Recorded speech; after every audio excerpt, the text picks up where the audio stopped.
estás? Muy buenos días. Yahweh nuestro Eloha te bendiga. En nombre de nuestro Abacados, Yahweh Sabaoth, de su majestad, el Rey, nuestro Rey, el Rey del Israel del Sur, Yahshua HaMashiach, tengo el placer y el honor de darte la más cordial bienvenida a su canal de YouTube, también tu canal, nuestro canal, el canal de Yahweh, Israel del Sur. Soy David Ben Abraham y en esta oportunidad vengo con un nuevo vídeo, un nuevo tema. Hoy vamos a hablar sobre la Iglesia Católica, sobre el catolicismo. El tema, título, el secuestro de un papa, Benedicto XVI. Así es que vamos a unas breves palabras de oración para que entremos en la temática. Baruch atah Adonai Eloheinu melech haolam. Bendito eres, oh Yahweh, Padre Celestial, soberano Señor de los cielos y de la tierra. Tuyo es el poder, el imperio, la gloria por los siglos de los siglos, Señor. A ti, Padre mío, elevo mi alma, mi espíritu, Señor, en estos momentos, Señor, a llegar hasta tu santa presencia, buscando, Señor, tu guía, tu inspiración. Padre, que coloques palabras en mis labios, Señor, que coloques las ideas en mi mente, que hables a través de mi boca, Señor, para ayudar a los pueblos, Señor, a entender la realidad que vivimos, Señor. La realidad que niega tu voluntad, Padre. Que lleguemos a entenderla, a comprenderla, a ser sensible frente a esa realidad, a despertar conciencia, Señor, y a asumir de forma apremiante, urgente, Señor, una necesidad de cambio, Señor. Sobre todo en estos momentos, Señor, en que toda la humanidad nos vemos amenazados, Señor. Imploro, Señor, tu ayuda, tu acompañamiento, Señor. Bendice a esta persona que está oyendo, Padre. Bendice su vida, Señor. Guárdalo del mal, guárdala, Señor. Junto con toda su familia, Padre. Ten misericordia, Padre, de todo lo que tú has creado, Señor. Que no sea destruido, Señor, por la obra del hombre. Te lo pido, Señor, por tu nombre santo, Yahweh Sabaoth, y por el nombre santo, Yahshua. Amén. Bien, mis amados hermanos, no es costumbre siempre, veamos una porción de la palabra. Vamos a ir a Lucas capítulo 4 y vamos a leer el verso 5 y 6, 4, 5 y 6. Dice así, hablando de Yahshua HaMashiach: y le llevó el diablo a un alto monte, y le mostró en un momento todos los reinos de la tierra. Y le dijo el diablo: a ti te daré toda esta potestad y la gloria de ellos, porque a mí me ha sido entregada, y a quien quiero la doy. La doy.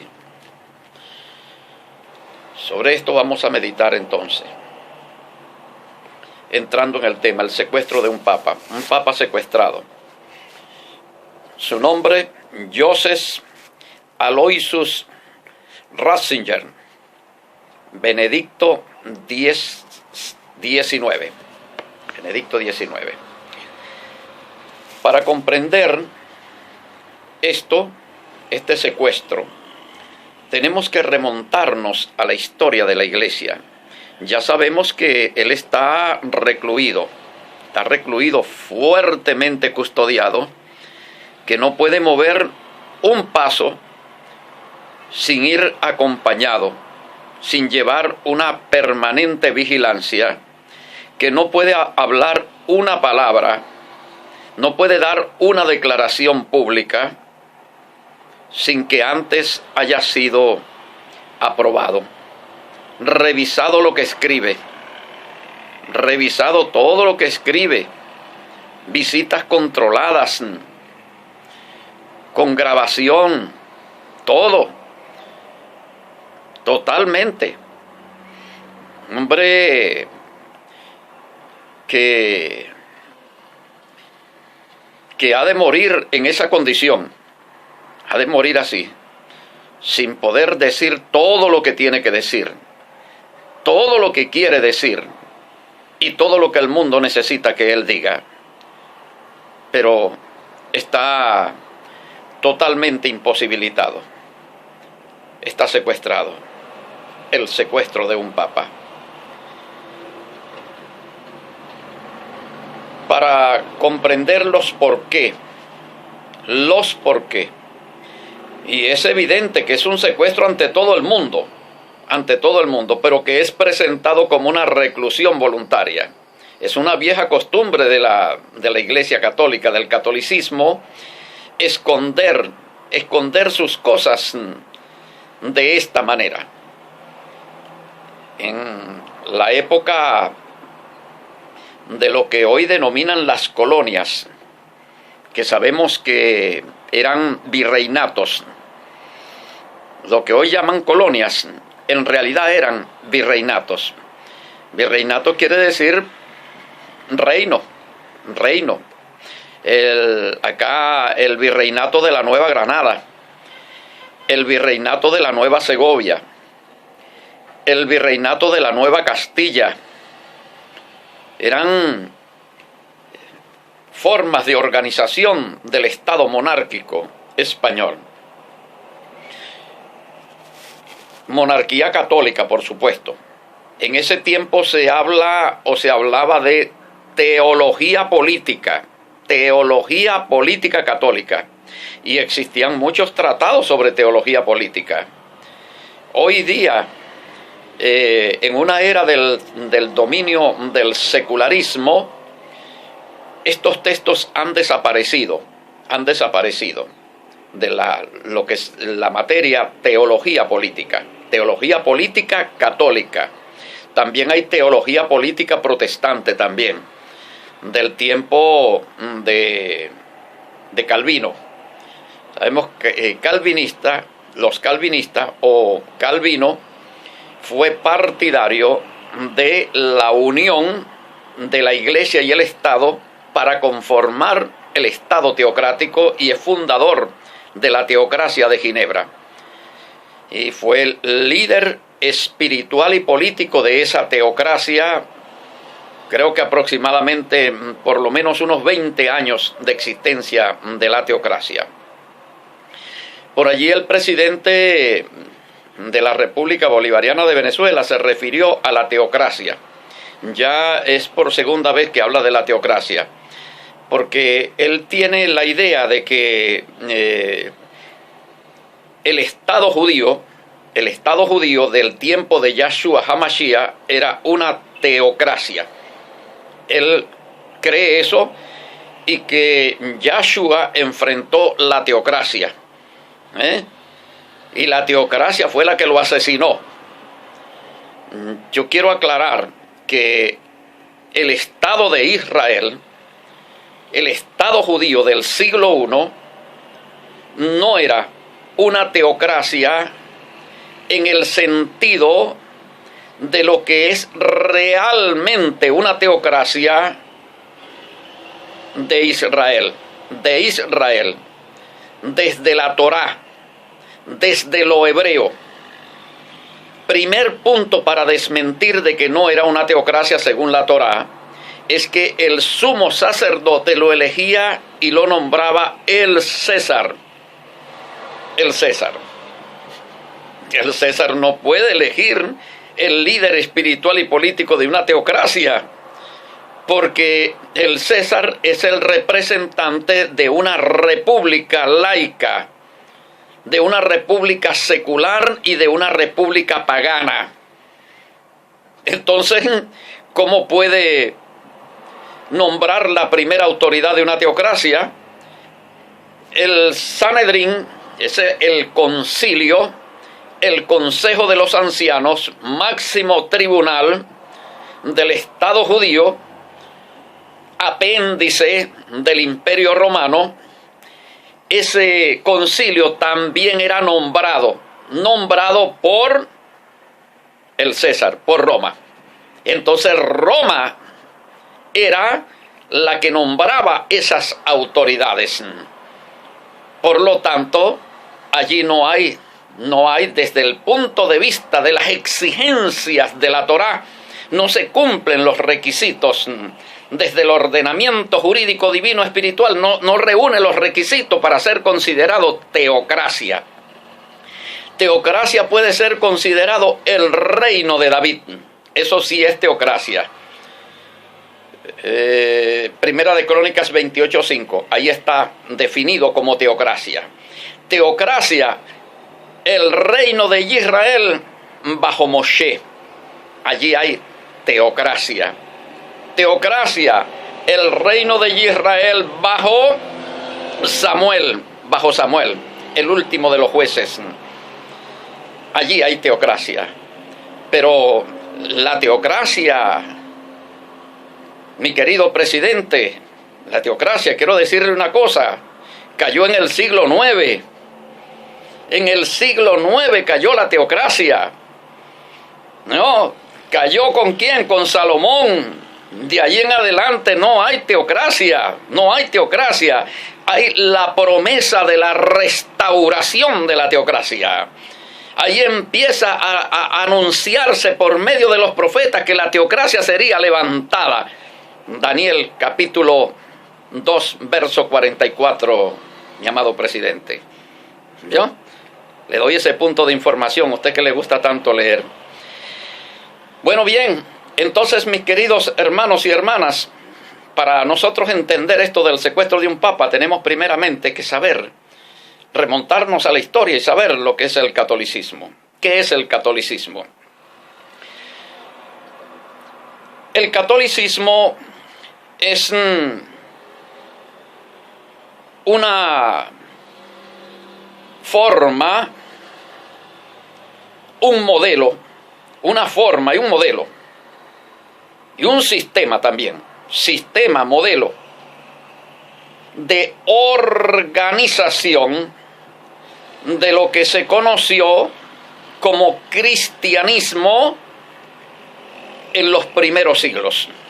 En los primeros siglos, no en estos siglos. Lo que se conoce como cristianismo ahora no. Repito, el catolicismo es una forma, un sistema, un modelo de organización de lo que en los primeros siglos se denominó cristianismo. El cristianismo de los primeros siglos tenemos que saber y tenemos que aceptar, los que hemos leído, los que hemos estudiado la historia, tenemos que aceptarlo como insurgente contra un ordenamiento global, un mundo todo bajo lo que se denominó paganismo antiguo. El paganismo antiguo, el modelo, el ordenamiento de los dioses, el ordenamiento de los dioses. En primer lugar de Júpiter, que es el mismo Zeus griego, ¿no? Entonces, en ese mundo, en ese ordenamiento global que se titula Antiquus Ordo Seclorum, antiguo orden secular, que quiere decir antiguo orden de los dioses, ¿no? De la espiritualidad pagana, existió una iglesia que hoy es poco conocida por el catolicismo y poco conocida por el protestantismo evangélico. El protestantismo, llamado cristiano evangélico, no conoce esa iglesia, no la ha estudiado. Esa iglesia que existió en el mundo antiguo, en ese ordenamiento global, denominaba de varias formas el culto a la fertilidad, el culto a los dioses. Me estoy refiriendo a una iglesia con un clero organizado. Me refiero a una iglesia con un clero organizado, con una jerarquía, cuya cabeza era el sumo pontífice o gran puente, el sumo pontífice. Pudiéramos llamarlo el Papa pagano, el Papa pagano. O sea, no el Papa católico, todavía no existía catolicismo. No el Papa católico, sino el Papa de la Iglesia de los dioses, el sumo pontífice de la Iglesia de los dioses y un clero organizado.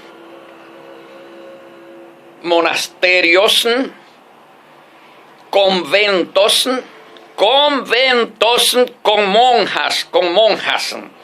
Por ejemplo, las monjas de la diosa Vesta, la diosa Vesta. Entonces las diosas tenían sus monjas y sus monasterios, sus conventos. Tenían monasterios y conventos los dioses y las diosas. Tenían catedrales, tenían templos, altares, liturgia. Tenían sus doctrinas.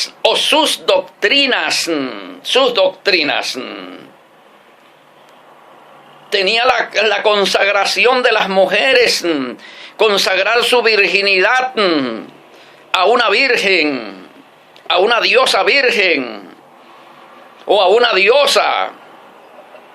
Los hombres podían también consagrarse en celibato a uno de los dioses como sacerdote. Una estructura organizativa pero muy parecida a lo que hoy vemos que es la Iglesia Católica, muy parecida. El culto a la fertilidad, el paganismo antiguo, pero ese paganismo es un paganismo, una religión con una teología política. Ahí utilizamos el teo minúscula para dioses, ¿no? El teo con mayúscula lo utilizaríamos para el Dios verdadero y el con minúscula para los dioses falsos. Y entonces la teología con minúscula, vamos a ponerla allí, una teología política pagana, que llegaba a ser, présteme atención, llegaba a ser nada más y nada menos que el fundamento teológico del Estado pagano. Repito, el fundamento teológico, la base teológica del Estado pagano. Por lo tanto, Roma, ciudad-estado, ella es un Estado pagano en el siglo I y también en los siglos anteriores, desde su fundación. Un Estado pagano, o sea, un Estado fundado por el paganismo, una mezcla de política y religión que podemos denominar desde el paganismo teología política pagana. Y el sumo pontífice, la más alta jerarquía espiritual pagana, era el primer mandatario. El primer mandatario nacional en ese estado pagano era el Hijo de Dios. El Hijo de Dios. Claro, el Hijo de Dios Júpiter, ¿no? El Hijo del Sol. Allí vemos el paganismo político. Pero entonces ese paganismo político iba configurando un modelo de cultura pagana, de sociedad pagana, donde todo se entendía desde esa espiritualidad pagana, ¿no? Para que podamos entender luego la Iglesia Católica y qué es lo que ocurre con este Papa, es necesario entrar por esta parte y se van a dar cuenta que sí. Porque entonces, con la muerte escandalosa de Yahshua Nazareno, todo ese mundo pagano es impactado y la vista, la atención de ese mundo pagano se fijó en el asesinado. Se volteó hacia el asesinado y el asesinado llega al corazón a través de la predicación insistente de sus seguidores, llega a impactar a ese mundo con su mensaje. Y su mensaje, en un mundo pagano en profunda decadencia, que había tocado fondo con el vicio, con la corrupción, con la violencia colegiada, institucionalizada, subvencionada por el mismo Estado pagano. Aquel mundo buscaba una salida, una esperanza. Y en el mensaje del cristianismo,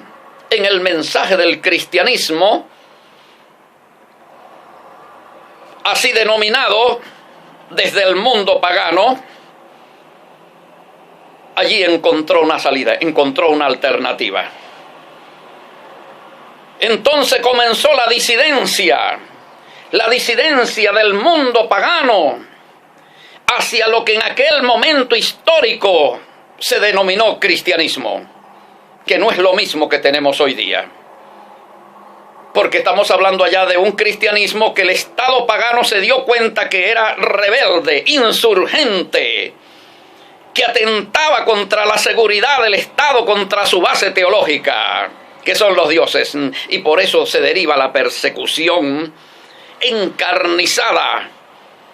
10 feroces persecuciones de 10 bestias, 10 bestias.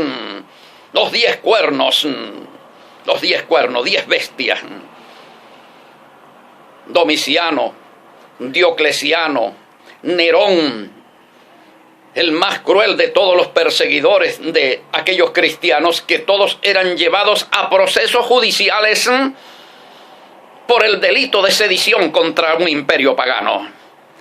Entonces estamos viendo la disidencia, la insurgencia, la rebelión contra el imperio de aquello que se llamó cristianismo, de donde incluso va tomando formas violentas ese cristianismo y va adoptando formas de organización militar, por ejemplo, como lo que se denominó en aquel contexto en Alejandría los monjes parabolanos. Los monjes parabolanos eran soldados cristianos armados, pero que también al mismo tiempo iban haciendo milagros, señales, multiplicación de panes, sanando los enfermos, destruyendo estatuas, persiguiendo paganos, destruyendo templos paganos. Ese fue ese cristianismo insurgente. Ahora, cuando cae el imperio producto de la invasión bárbara, en el siglo V, en el 476, cae el imperio. El imperio pagano cae. Y el mundo queda acéfalo.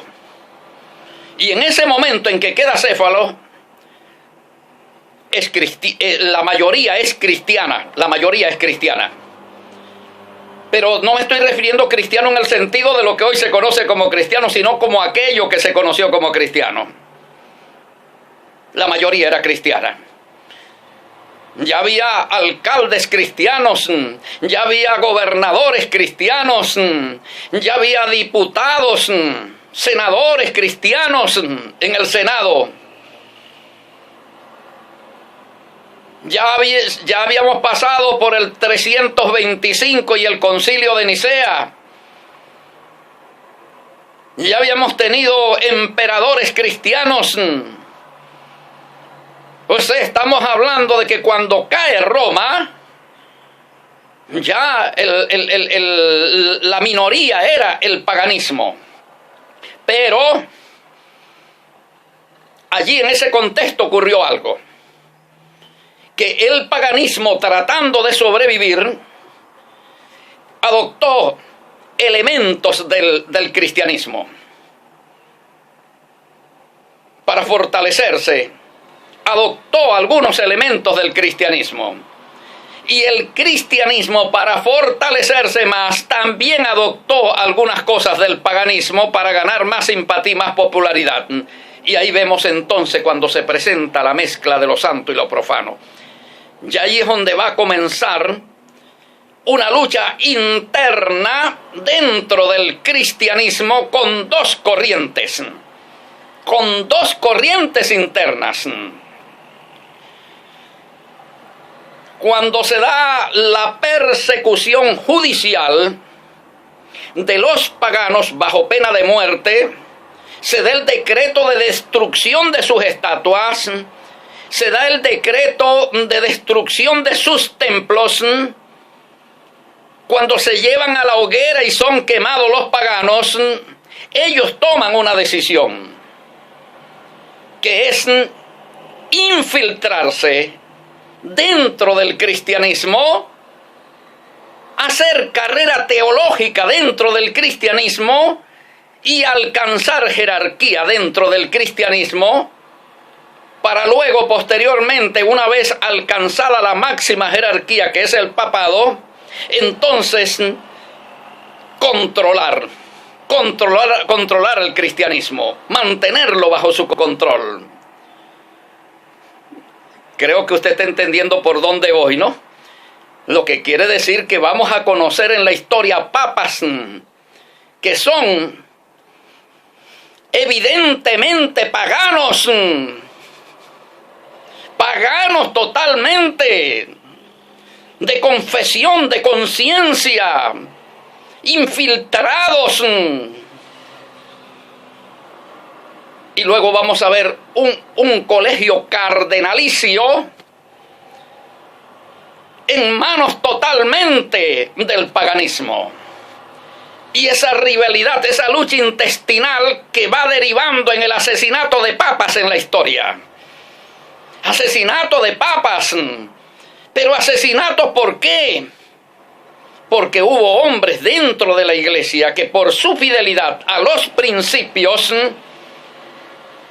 lograron gran simpatía, gran influencia y llegaron al papado. Y una vez en el papado quisieron llevar la iglesia a sus raíces y por eso fueron asesinados. Otros fueron asesinados porque la parte conservadora, que llegó a denominarse de esta forma, la parte conservadora de la iglesia, vio la amenaza de tales monstruos, de tales demonios sentados allí en el trono papal, que entonces se pusieron de acuerdo para asesinarlos, para matarlos, como fue el caso, por ejemplo, de el Papa, creo que se llamó Sisto, creo que fue Sisto, Papa Borgia, Papa Borgia, fue el diablo, el mismo demonio sentado en la silla papal, Rodrigo Borgia. Y entonces Rodrigo Borgia, el tiempo del Renacimiento. Después tuvimos otro papa pagano llamado León X, Medici, que favoreció a su sobrino pagano, Lorenzo Medici, en la resurrección del paganismo antiguo y su difusión y su enseñanza por todo el mundo. Lorenzo Medici, que creó bibliotecas paganas, y muchos mandatarios, muchos reyes se sumaron a las corrientes paganas renacientes, por eso se dice renacimiento, ¿no? Ahora, voy apuntando allí, voy a cortar para ir abreviando. Esta corriente, la corriente pagana dentro de la iglesia, declaradamente pagana, pagana. O sea, adoradores de los dioses, adoradores de los demonios, ministros de Satanás dentro de la Iglesia Católica. Y la otra corriente que se llama corriente conservadora, que aunque muy debilitados ya los principios a esta época, muy debilitados todavía sueñan con el regreso a aquel cristianismo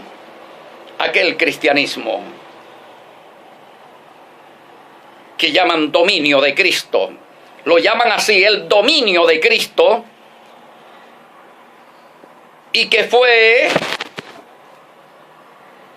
ese dominio de Cristo, ese gobierno de Cristo, ese imperio de Cristo, fue recogido por el más grande hombre de la Iglesia Católica, llamado Aurelius Agustinus. Aurelius Agustino, hoy conocido como San Agustín, y San Agustín en su obra máxima denominada De Civite Dei, la ciudad de Dios. Cuando habla de la ciudad, está hablando de la sociedad de Dios, la ciudad como sociedad. Entonces, él en su máxima obra presenta dos sociedades en el planeta Tierra. La sociedad de Dios, la ciudad de Dios de Civite Dei, y la ciudad del demonio, la ciudad de Satanás, de la serpiente antigua, del dragón. A una la denomina la ciudad celestial en la tierra. La ciudad santa en la tierra la denomina San Agustín de Hipona.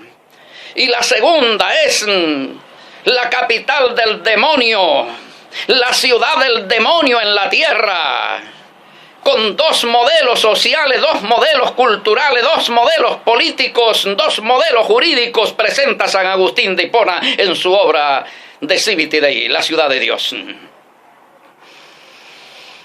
Entonces, esa corriente conservadora sueña con regresar a la ciudad de Dios, al gobierno de Dios, al imperio de Dios, porque sobre esa base se levantó el Estado del Vaticano. Posteriormente, recientemente, en tiempo de Mussolini, se levanta el Estado del Vaticano, porque anteriormente lo que se levantó fue el imperio global de la Iglesia Católica como gobierno de Dios, como imperio de Dios, como imperio de Cristo. Fue levantado sobre la base del pensamiento teológico, político, espiritual de San Agustín de Hipona.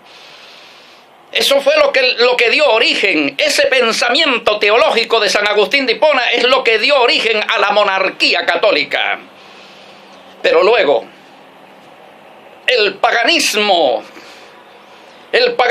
dentro, como un virus, como un coronavirus teológico, espiritual, ideológico, filosófico dentro del cuerpo del catolicismo, destruyendo todo para llevarlo nuevamente al paganismo. Es la lucha interna dentro de la Iglesia Católica, es la lucha interna dentro de esa institución. Ahora, con el Renacimiento, la Iglesia Católica de Renacimiento, siglo XVI, va a una batalla interna, a un gran conflicto interno. Va la Iglesia Católica, el mundo católico va a una crisis interna, una rivalidad que va a derivar en violencia a partir del siglo XVI, y esa violencia ensangrentaría a toda Europa durante 30 años. La Iglesia Católica dividida entre esos dos bandos que vienen desde allá, desde la infiltración del paganismo y el paganismo dentro de la Iglesia Católica, dentro del cuerpo eclesiástico, convertido en cardenales, convertido en obispos, convertidos en cura. Aquí tuvimos uno, acá tuvimos uno. ¿Cómo se llamó ese señor? Madariaga. Iniciado en la logia masónica, en la masonería. Iniciado en la masonería, cura pagano. Era el que decía atrás de Emparán, ¿yo? Cura liberal.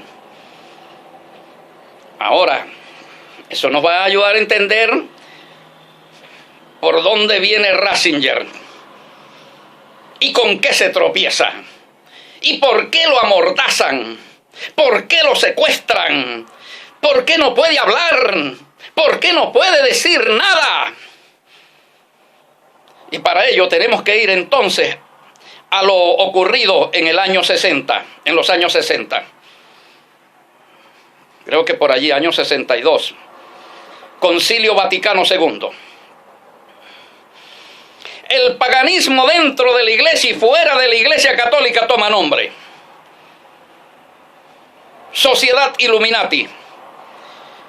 Francmasonería, toma como nombre francmasonería. Dentro de la iglesia.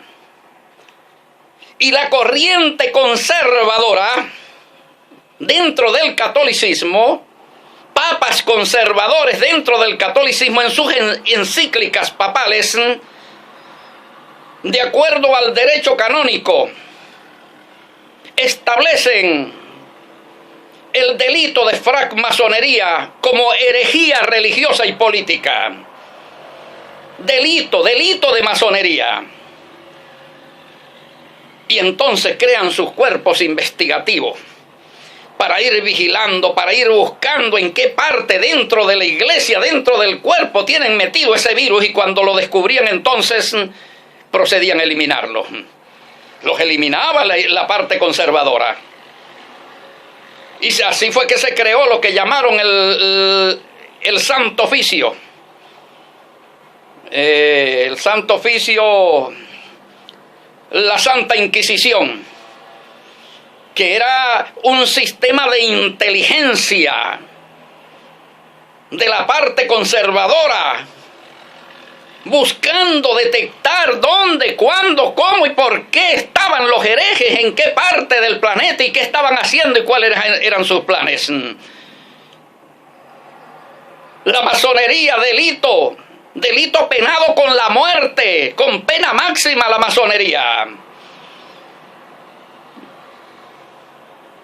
Ahora, la teología política católica, el Estado católico, la sociedad católica, control social de la población, bajo unos principios estrictos, rígidos, que progresivamente se fueron relajando producto de esa infiltración de la masonería. Soy objetivo, yo no soy católico, nunca lo seré, porque yo no soy trinitario, yo soy monoteísta.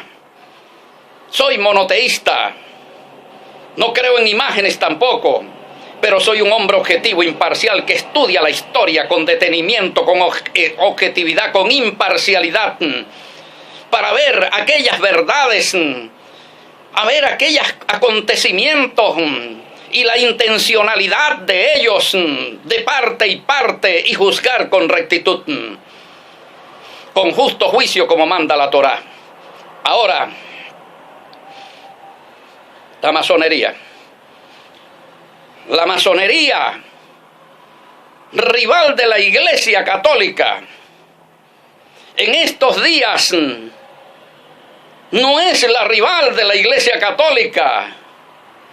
En la puerta de la Ciudad del Vaticano, en una de las puertas, allí hay un aviso, una tablilla de lujo, donde dice: Orden de los Caballeros de Malta, Orden de los Caballeros de Malta. ¿Qué son los Caballeros de Malta? Una institución de la francmasonería dentro del Vaticano. Y usted ve los clérigos de la orden masónica de la Rosa Cruz con sus sotanas negras y con la cruz, la Rosa Cruz, el emblema de la Rosa Cruz encima de la sotana. Hizo una orden clerical dentro de la Iglesia Católica.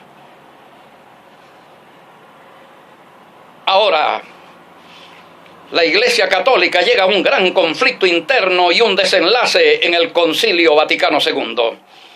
¿Qué hacer? Mantener el pensamiento conservador, el pensamiento católico de San Agustín de Hipona, de Aurelio Agustino, mantenernos, agarrarnos a la de Civite Dei, a la ciudad de Dios, seguir insistiendo en eso. Cuando hay un mundo que rechaza la ciudad de Dios, el Estado de Dios, la sociedad de Dios, y se abre más bien es a lo mundano, a lo pagano, a lo liberal. ¿Qué debe hacer la Iglesia Católica? ¿Qué debe de hacer? Debe cerrarse en su mundo, en ese mundo ideal del reino. Debe cerrarse en el mundo ideal del reino o abrirse más bien al pensamiento liberal. El aborto, el matrimonio de un mismo género, el ministerio de la mujer como clériga, como obispa, como papisa.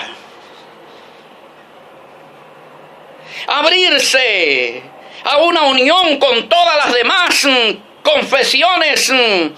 No importa que sean los cultos africanos a los demonios, pero unirse también a ellos y constituir una sola familia. Abrirse a las nuevas modas, a la nueva cultura. Es la gran discusión de Vaticano II. Ahí estaba Ratzinger con su postura. Y Ratzinger llega a ser papa.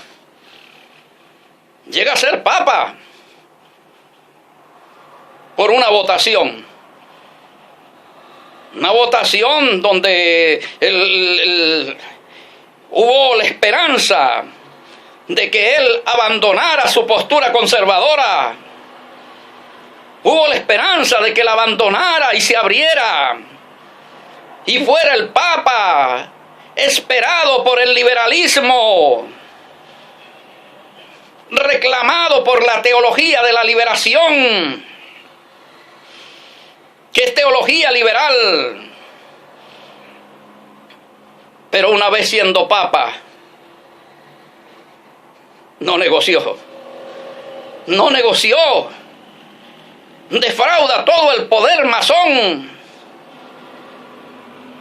Y la masonería no haya que hacer, no está en el mundo antiguo como para envenenarlo con cianuro, como envenenó tantos papas, para asesinarlo en un atentado tampoco. Entonces concibe la idea de presionarlo, de amenazarlo a tal límite, de llevarlo a una renuncia que nunca hubo. Nunca hubo tal renuncia. Y a una reclusión, y un amordazamiento, y a un silenciamiento, a eso lo llevaron. Ahí está el hombre. Preso del Vaticano.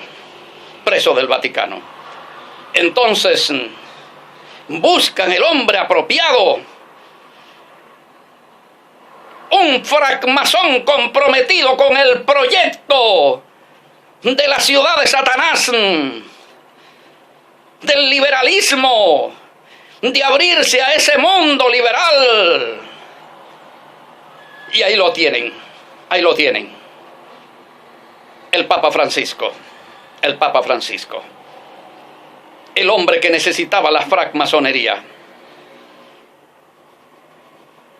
El hombre que va abriendo la iglesia, va abriendo a la iglesia en su proceso profundo de secularización, de laicización, de acomodarla totalmente al Novus Ordo Seclorum, establecido por la hermandad de las tinieblas, por la francmasonería en el mundo. Acomodarla totalmente al ordenamiento secular. La Iglesia Católica en estos momentos, ella no tiene ningún tipo de independencia de la francmasonería. Ella es un apéndice. Ella es francmasónica hasta el alma, hasta los huesos. Es francmasónica. Es pagana. Es paganismo cristiano. Cristianismo pagano en este mundo. Y las voces que pudieran levantarse están allí cautivas, las voces amordazadas, la parte conservadora, la que todavía sueña con The Civity Dei, la ciudad de Dios, de aquel hombre llamado San Agustín, que incluso reconocido así por todas las confesiones como un santo, como un hombre santo, San Agustín de Hipona. Yo he leído sus obras, y quiero decir lo siguiente, quiero añadir, para que se pueda ir comprendiendo todo esto, que cuando se produce el cisma de la Iglesia Católica, siglo XVI, lo que se llama la reforma de la Iglesia Católica, que lleva luego a Europa a ensangrentarse durante 30 años, es la revolución de la masonería dentro de la Iglesia. Es la revolución dentro de la Iglesia, la masonería dentro de la Iglesia, revolucionándola. ¿Para qué? Para derrocarla, para quitarle todo el poder que había acumulado durante siglos después de la caída del Imperio Romano. Cuando el mundo quedó acéfalo, la Iglesia Católica se levantó como el nuevo poder global, el poder papal, la monarquía católica sometida al Papa. Eso tenía que destruirlo la masonería. ¿Por qué tenía que destruirlo? Porque todo ese poder que acumulaba el papado, la Iglesia Católica, le perteneció, antes del siglo V, le perteneció a la francmasonería, que en ese tiempo se llamaba Iglesia Pagana. Iglesia Pagana, el culto a Júpiter, el culto a Zeus. Ahora, cuando se surge la reforma protestante, que hoy conocemos como evangélica, cuando surge esa reforma, naciones enteras se van con la reforma. Suiza, Suecia, Inglaterra, España se queda con el catolicismo militante. Se presenta una lucha de naciones católicas, todavía soñando con la ciudad de Dios, con la masonería adentro corrompiéndolas, pero todavía medio agarradas a ver si podían salvar aquel mundo soñado, mientras que las otras naciones se abrían al laicismo, al secularismo, al nuevo orden secular naciente anunciado en el billete de $1. Se abrían las naciones. Uno de los dos modelos tenía que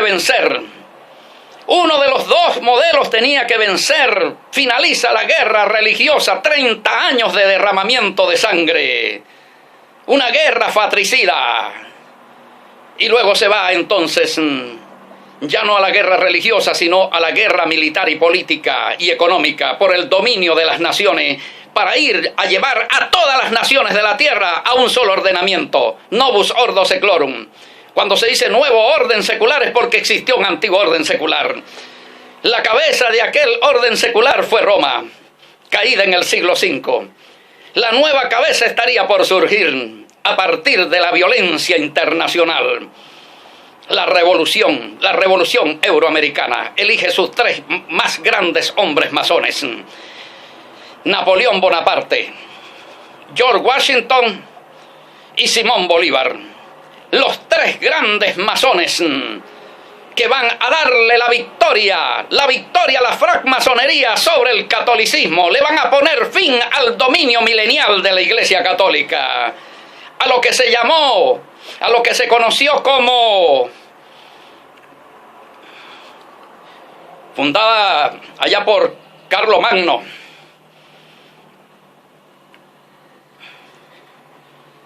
una institución milenial,